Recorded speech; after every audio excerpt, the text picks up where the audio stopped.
ઉત્તર પ્રદેશમાં એક દર્દનાક ઘટના સામે આવી છે। આ ઘટનામાં એક જ પરિવારના 6 લોકો ગંભીર રીતે ઘાયલ થયા હતા, જેમાં 4 બાળકોના મૃત્યુ થયા છે અને માતા-પિતાની હાલત ગંભીર છે। આ ઘટના પલ્લવપુરમ પોલીસ સ્ટેશન વિસ્તારની જનતાની કોલોનીમાં બની હતી। આ ઘટના શનિવારે મોડી રાત્રે બની હતી।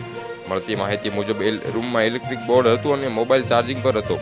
અચાનક જ વીજ બોર્ડમાં શોર્ટ સર્કિટ થતા તણખલા નીકળ્યા હતા।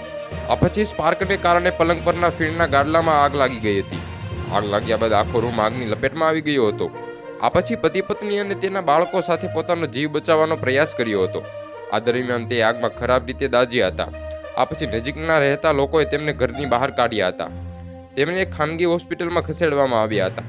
મળતી માહિતી અનુસાર નિહારિકા અને કાલુનું સારવાર દરમિયાન મૃત્યુ નિપજ્યું હતું અને બાકીના બધાની સારવાર ચાલી રહી હતી, પરંતુ સવાર સુધીમાં આગમાં દાઝી ગયેલા અન્ય 2 બાળકોએ પણ જીવ ગુમાવ્યો હતો।